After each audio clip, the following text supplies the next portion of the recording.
Captain Jake Morrison stood at the main screen watching numbers that made no sense. 300 ships had just appeared at the edge of their solar system. Each ship was bigger than anything humans had ever built. The sensors kept beeping with new readings that seemed impossible. Jake had been captain of Earth Defense Station Alpha for 5 years. He had seen many things in space, but nothing like this. The alien ships were arranged in perfect lines, like soldiers waiting for orders. Their hulls glowed with strange blue light and weapons that looked like they could destroy planets. "Sir, we are getting a message from the alien fleet," said Lieutenant Amy Carter from her station. Her voice shook as she spoke. The young officer had never seen real aliens before. None of them had. "Put it on the main screen," Jake ordered. He tried to keep his voice steady, but his hands were shaking. This was the moment humans had always wondered about. First contact with aliens was finally happening, but not the way anyone had hoped. The screen changed to show a tall creature with silver skin and 4 arms. Its eyes were black and cold. When it spoke, the words came out in perfect English, which was even more frightening than its appearance. "Humans of Earth, I am Commander Vex of the Zephyrian Confederation. Your planet has been marked for collection.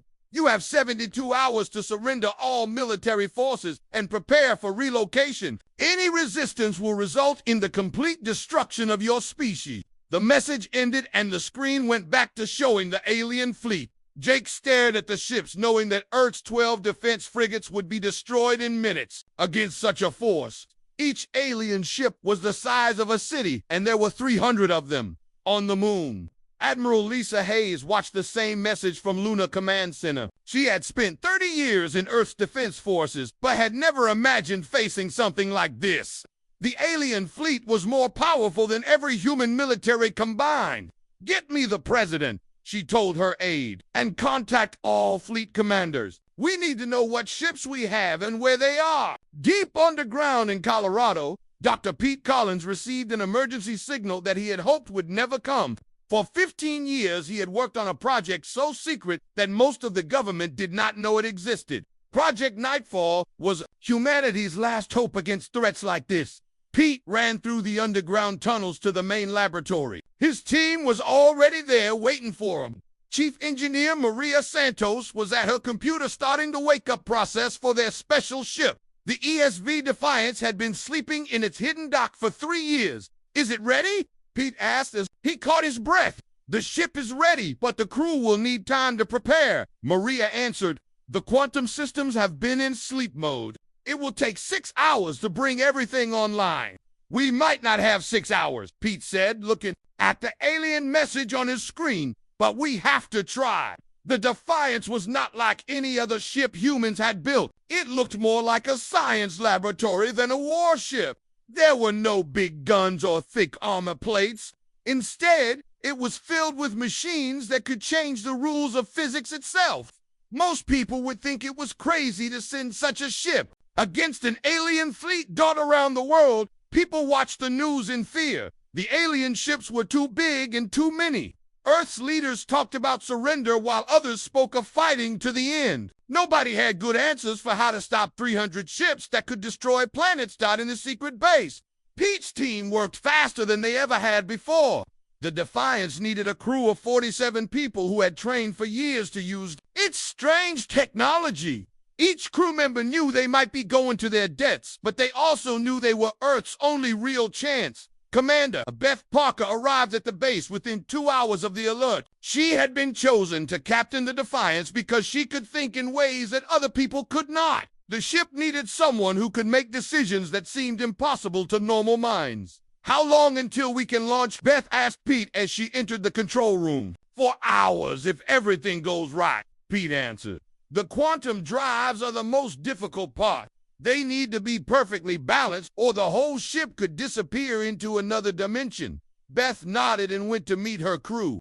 These men and women had volunteered for the most dangerous mission in human history. They would take one ship against 300 and try to save their entire species. Most people would call it suicide, but Beth preferred to call it their job. The alien fleet moved closer to Earth with each passing hour. Their ships stayed in perfect formation, showing a level of discipline that made human military officers nervous. These were not random raiders or explorers. They were a professional military force that had probably conquered many worlds before Earth. As the hours passed, more alien messages arrived. Each one was the same: surrender or be destroyed. The aliens seemed confident that humans would give up when they saw how powerful the Zephyrian fleet was.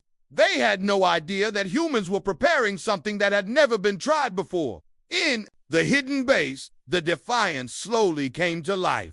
Its quantum engines hummed with power that bent space around them. The reality anchor systems charged up with energy that made the air itself shimmer. This ship was designed to change the nature of battle itself. Pete watched the final system checks with nervous excitement. 15 years of work would soon be tested against an enemy that could destroy Earth. The Defiance was humanity's greatest achievement and their greatest gamble. It would either save them all or fail completely. The countdown reached 0, and the ship was ready. Commander Beth Parker and her crew boarded the vessel that would carry humanity's hopes into battle against impossible odds. The Defiance looked small and weak compared to the alien warships, but it carried technology that could surprise anyone who underestimated human creativity. Earth waited as one ship prepared to face 300. The aliens had brought a fleet, expecting an easy victory. They had no idea that Earth was about to send them a ship that did not need a fleet to win.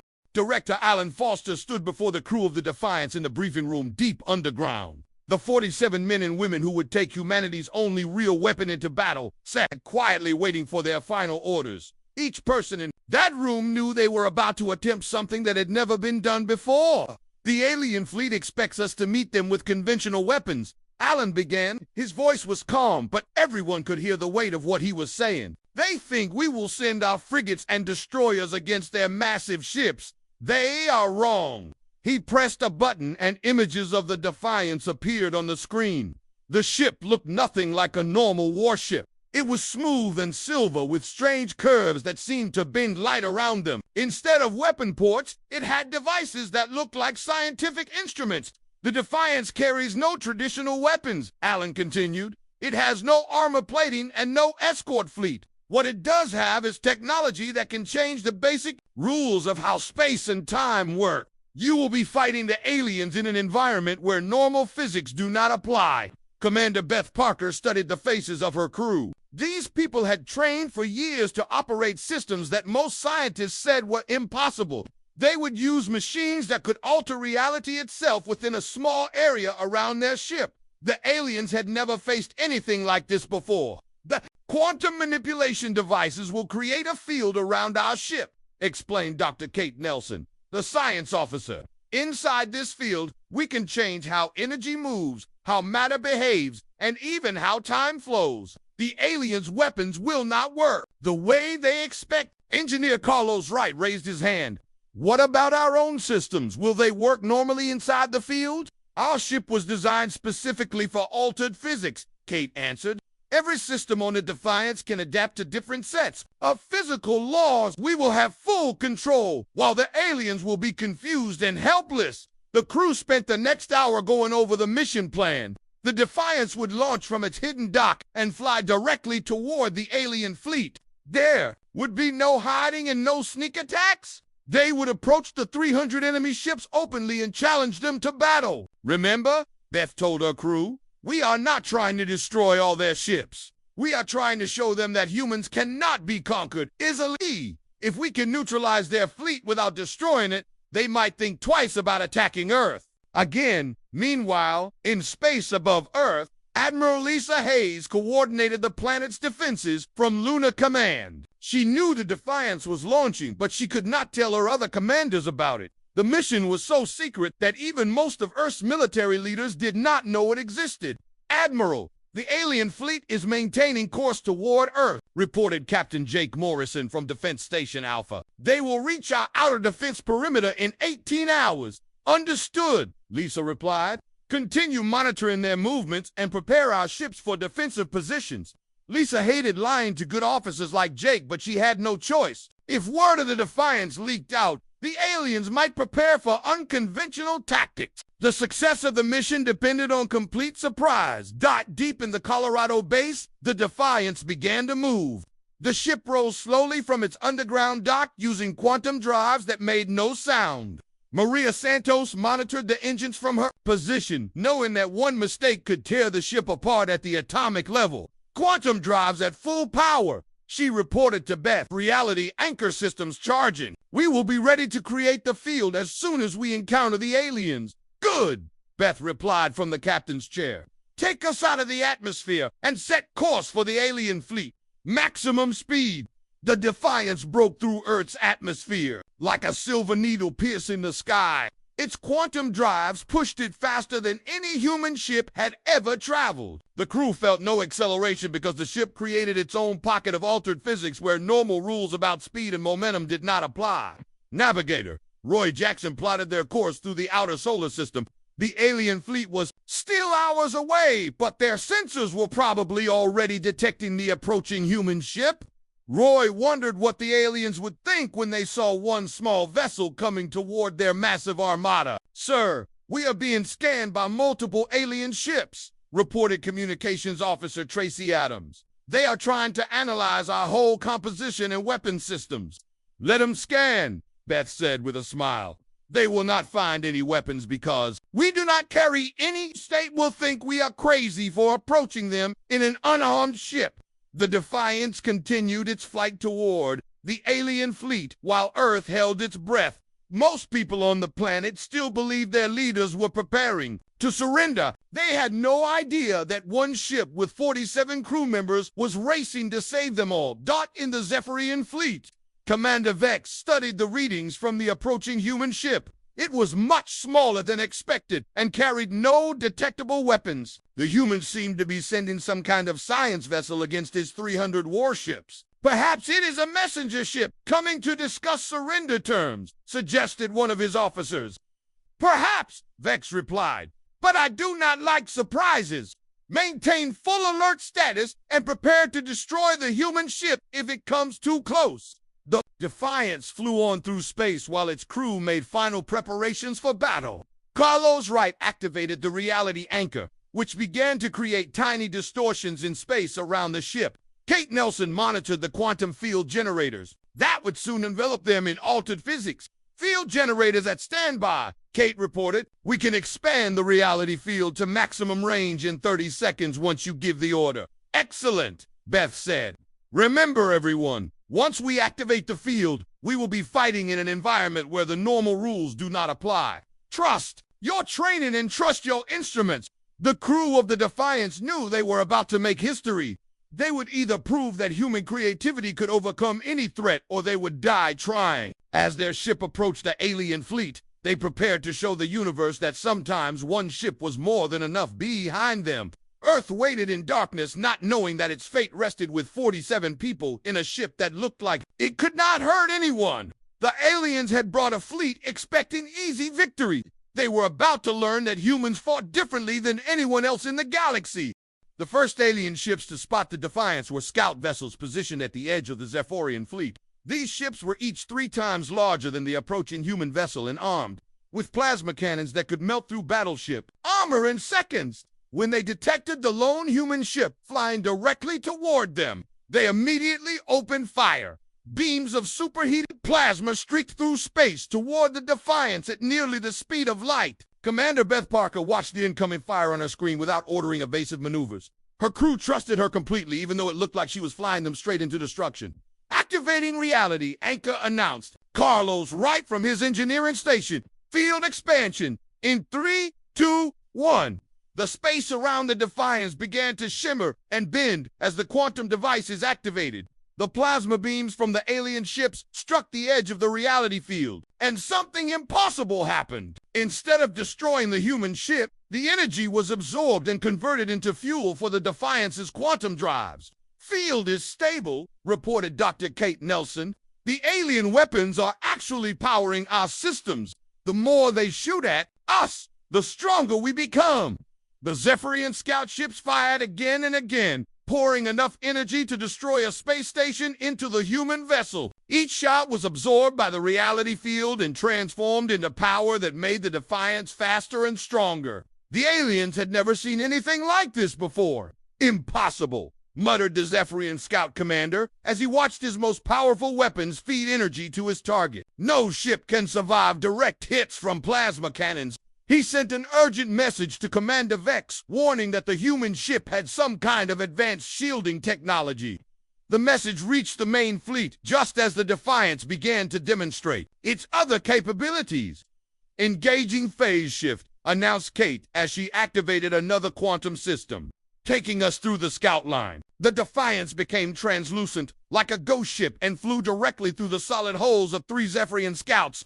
The alien crews watched in terror as the human vessel passed through their ships as if they were made of air. None of their sensors could explain how something solid could become incorporeal at will. Navigator Roy Jackson plotted a course through the heart of the alien fleet while the ship remained in its ghostly state. The Zephyrians tried to track the human vessel, but their targeting systems could not lock onto something that was not entirely in normal space.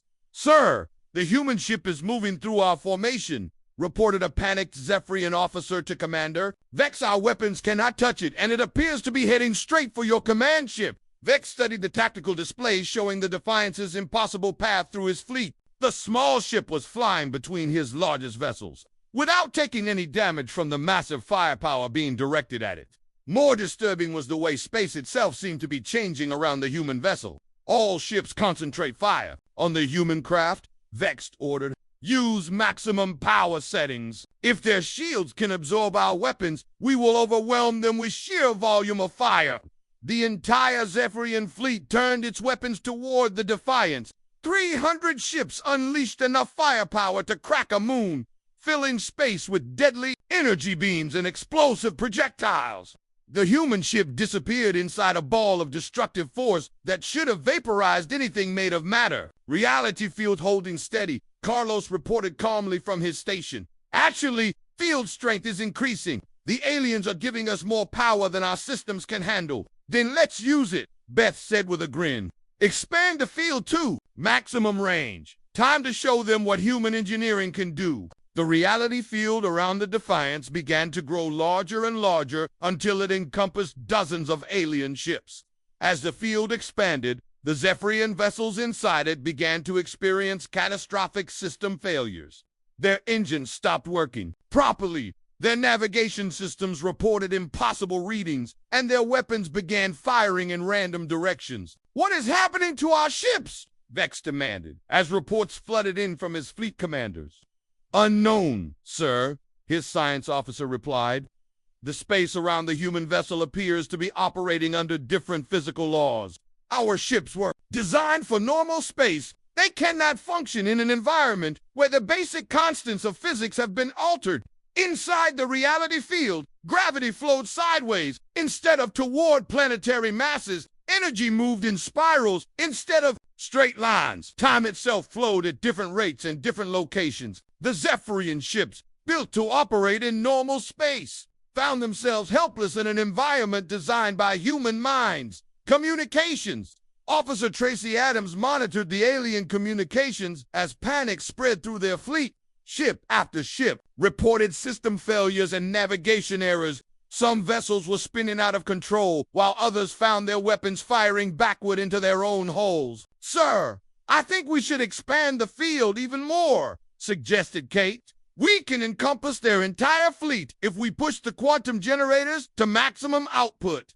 "Do it," Beth ordered. "Let's give them a taste of human space warfare." The reality field expanded again until it covered half the alien armada. Zephyrian ships that had been confident in their technological superiority found themselves trapped in a maze of altered physics where nothing worked the way it should. Their formation collapsed as ships collided with each other due to navigation failures. Maria Santos monitored the Defiance's power systems as they absorbed energy from hundreds of alien weapons. The ship had never been designed to handle this much power, but the quantum drives were adapting automatically to the increased load. "Ship systems are evolving," she reported with excitement. "The quantum computers are rewriting our operating procedures in real time. We are becoming more efficient with each passing minute. The Defiance moved through the chaos of the alien fleet like a shark swimming through a school of confused fish. The Zephyrian ships were individually more powerful than the human vessel, but power meant nothing when the environment itself had been turned against them.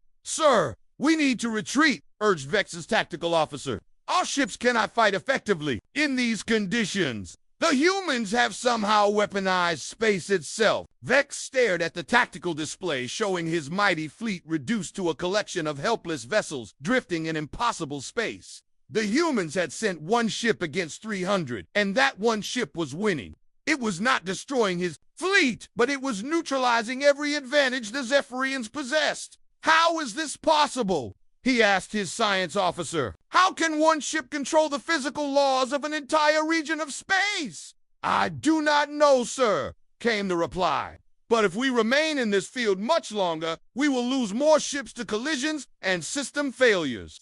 The Defiance continued its flight toward the center of the alien formation where Commander Vex's massive command ship waited. Beth Parker knew that the real test was still coming. The Zephyrians would not give up easily, and their largest ships might have defenses that could resist the reality field, but for now, humanity had proven its point. One ship could indeed face an entire fleet if that ship could change the rules of engagement. The aliens had brought overwhelming force expecting easy victory. Instead, they had found themselves trapped in a human-designed nightmare where their strengths became weaknesses. The Defiance pushed deeper into the alien fleet as the reality field continued to expand around it. More Zephyrian ships found themselves caught in the zone of altered physics where their technology failed and their weapons became useless. Commander Beth Parker guided her ship toward the massive command vessel at the center of the formation. The Zephyrian command ship was 10 times larger than any other vessel in their fleet. Its hull bristled with weapons that could destroy entire space stations, and its shields were powerful enough to deflect asteroid impacts. Commander Vex stood on its bridge watching his fleet fall apart around him as one human ship made his 300 vessels look helpless. "Sir, the human craft is approaching our position," reported his tactical officer. "It will reach us in 15 minutes. Activate all defensive systems," Vex ordered. "If their field can neutralize our weapons, perhaps our shields can protect us from their influence." The command ship's massive shield generators came online, creating a barrier of energy around the vessel that could normally stop any attack. But the reality field was not an attack in any conventional sense. It was a fundamental change to the nature of space itself. Dr. Kate Nelson watched her instruments as the Defiance approached the alien command ship. The readings showed that the enemy vessel was trying to protect itself with traditional energy shields, but such defenses were useless against quantum manipulation. "Their shields are operating on normal physics," she reported to Beth. "They cannot stop us from altering the space around them." "Good," Beth replied. "Expand the field to encompass their command ship. Let's give their leader a personal demonstration of human engineering." The reality field reached out like invisible fingers and wrapped around the Zephyrian command vessel. Immediately, the ship's systems began to malfunction as the space inside the field operated according to human-designed rules rather than natural laws. On the alien bridge, warning lights flashed as one system after another reported impossible readings. The artificial gravity began flowing upward toward the ceiling. The ship's main computer could not calculate navigation solutions because the mathematics no longer worked correctly. Even the lights flickered as electrical current moved in spirals instead of straight lines. "What is happening to my ship?" Vex demanded as his officers struggled with controls that no longer responded properly. "The humans are somehow changing the fundamental constants of physics around us," his science officer replied with fear in his voice. "Our technology cannot operate in an environment where the basic laws of nature have been altered." Communications officer Tracy Adams opened a channel to the alien command ship while the Defiance hovered just outside its hull. The massive vessel was trapped in a pocket of human-controlled space, its weapons useless and its systems failing. "Commander Vex," Beth's voice came through the alien ship's communication system. "This is Commander Parker of the Earthship Defiance. As you can see, your fleet is no longer capable of threatening my planet." Vex stared at the small human ship on his view screen. It looked so harmless compared to his massive command vessel, yet it had somehow neutralized his entire armada with technology he did not understand. How is this possible? He asked. Your ship carries no weapons? Our sensors detected no threat. From your vessel, you are correct, Beth replied. We carry no traditional weapons because we do not need them. Humans learned long ago that the best way to win a fight is to change the nature of the fight itself. Around him, the reality field continued to expand as Carlos Wright pushed the quantum generators to their maximum output. More alien ships found themselves caught in a zone of altered physics where their advanced technology became a liability rather than an advantage. Engineer Maria Santos reported that the Defiance was now absorbing power from over 200 alien vessels. The ship's systems had evolved far beyond their original design,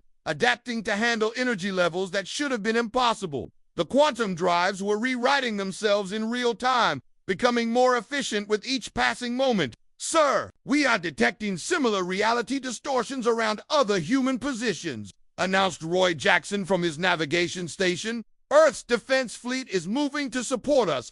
Beth smiled as she realized that Admiral Lisa Hayes had finally decided to reveal Earth's conventional forces, not to fight the aliens, but to show them that humanity was prepared for whatever came next. On Lunar Command, Admiral Hayes watched the tactical display, showing the Defiance surrounded by hundreds of disabled alien ships. The single human vessel had accomplished what an entire fleet could not have done. It had neutralized a superior enemy without destroying them.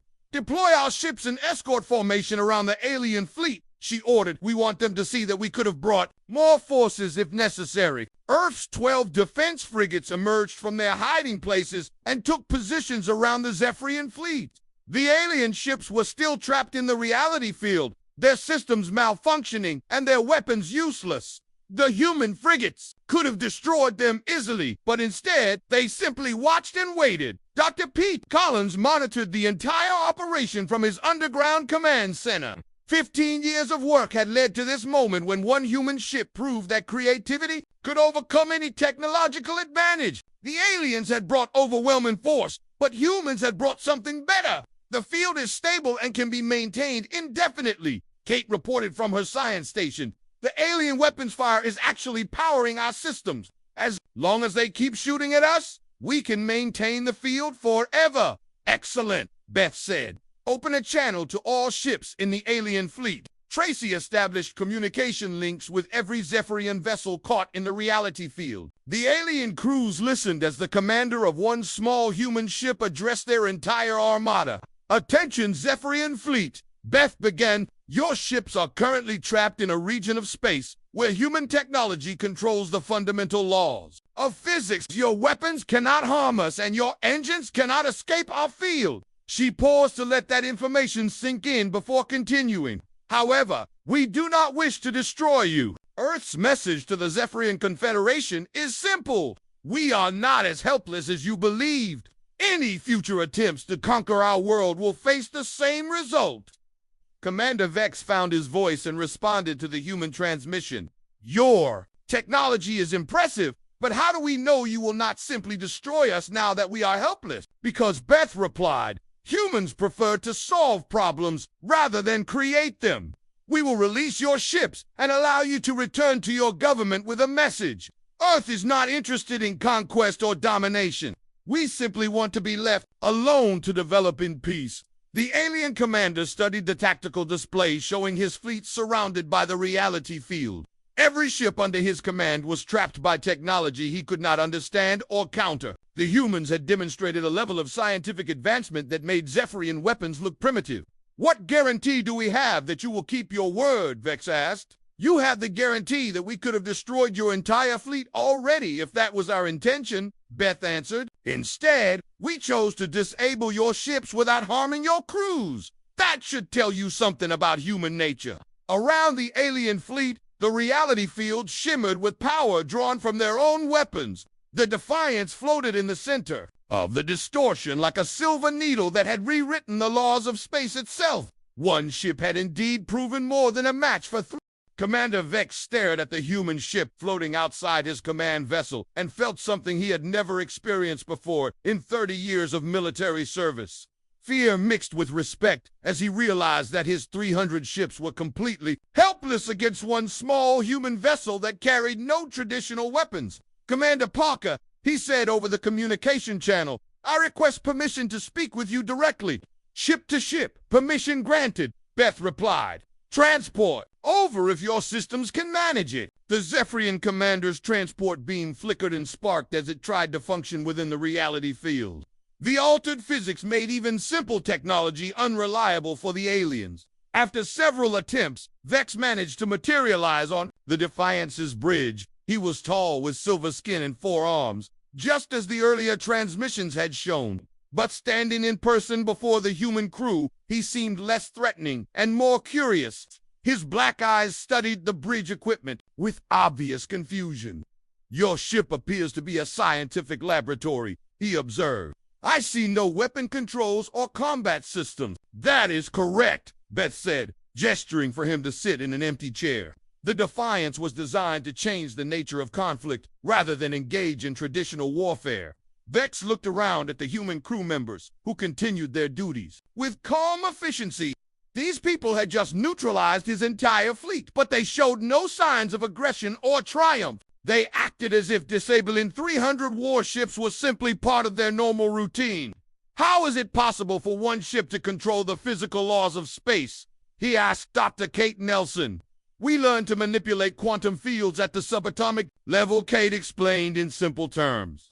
"By altering the fundamental constants within a localized area, we can create regions where different rules apply. But such technology should require massive amounts of energy," Vex protested. "It does," Carlos Wright said from his engineering station. "Fortunately, your fleet provided all the energy we needed. Your weapons actually power our systems." The alien commander processed this information with growing amazement. The humans had turned his fleet's greatest strength into their own advantage. Every shot fired at the Defiance had made it more powerful rather than damaging it. "Why did you not simply destroy our ships?" Vex asked. "You clearly have the capability." "Because destruction creates enemies," Beth answered. "We prefer to create understanding." On Earth, people watched news broadcasts showing images of the alien fleet surrounded by the strange shimmer of the reality field. The massive ships that had threatened their world just hours ago were now drifting helplessly in space controlled by one human vessel. Admiral Lisa Hayes coordinated the arrival of Earth's defense frigates around the disabled alien fleet. The 12 human ships were tiny compared to the Zephyrian vessels, but their presence sent a clear message. Earth had not revealed all its capabilities during this encounter. "Admiral, we are receiving surrender offers from multiple alien ships," reported Captain Jake Morrison from Defense Station Alpha. "Tell them we are not interested in surrender," Lisa replied. "We want them to return home with a message for their government." Dr. Pete Collins watched the successful conclusion of Project Nightfall from his underground command center. 15 years of theoretical work had proven itself in the most dramatic way possible. One ship, using principles that most scientists had thought impossible, had saved the entire human species. "Sir, the reality field is completely stable, Maria," Santos reported from the Defiance. "We can maintain it as long as necessary." "Good," Beth said. "But I think our guests are ready to discuss terms." She turned back to Commander Vex, who had been quietly observing the human crew. The alien officer seemed to be struggling with concepts that challenged everything he thought he knew about warfare and technology. "Commander Vex, what will you tell your government about this encounter?" Beth asked. "I will tell them that humans are not the primitive species we believed," he replied slowly. "Your technology is far more advanced than our intelligence reports indicated. Actually, our technology is different rather than advanced," Kate corrected him. "We simply approach problems from angles that others do not consider." "That may be even more dangerous," Vex said with what might have been admiration. "An enemy you can outfight is manageable. An enemy that changes the rules of fighting is unpredictable." Tracy Adams monitored communications from the alien fleet as word of their situation spread through their ranks. Some ship commanders were calling for continued resistance, while others urged immediate retreat. None of them had any idea how to fight in an environment where human minds controlled the laws of physics. Sir, the alien fleet is requesting permission to withdraw, Tracy reported. Granted, Beth said. Begin powering down the reality field. Let them return to normal space. Carlos Wright began the careful process of reducing the quantum field strength as the altered physics gradually returned to normal. Zephyrian ships throughout the fleet found their systems coming back online. Engines that had been dead began to function again, and weapons that had fired randomly resumed normal operation. Your ships are free to leave, Beth announced to the alien fleet. We trust you. We'll carry news of this encounter back to your government. Commander Vex stood to return to his ship, but paused before activating his transport beam. Commander Parker, may I ask why you allowed me to see your technology? Most species would keep such capabilities secret, because secrets create fear, and fear leads to war, Beth replied. We want your people to understand that Earth cannot be conquered, but we also want them to know that we are not a threat to anyone who leaves us in peace. The alien commander nodded slowly and activated his transport system. This time it worked perfectly, as the reality field had returned to normal levels. Within minutes, he was back on his command ship, preparing to lead his fleet away from Earth. All ships prepare for departure, Vex ordered his fleet. Set course for home. The Zephyrian fleet began to move away from Earth in perfect formation just as they had arrived. But everything had changed during their brief encounter with human technology. They were returning home with news that would revolutionize how the Confederation viewed other species. As the alien ships disappeared into hyperspace, the Defiance powered down its quantum systems and began its flight back to the secret base. The mission was complete and Earth was safe, at least for now. That was interesting, Roy Jackson commented as he plotted their return course. It was necessary, Beth replied. Hopefully it will also be the last time we need to use the Defiance for actual combat.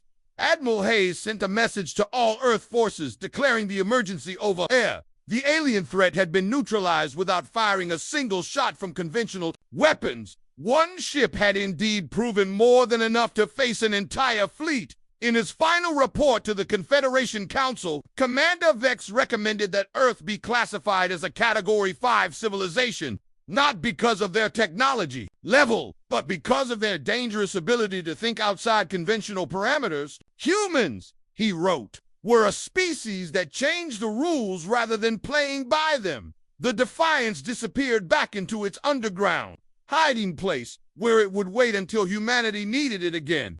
The crew knew they had made history by proving that sometimes the best way to win a war was to make war itself impossible for the enemy. Earth's message to the galaxy was clear. They had not brought a fleet because they did not need one.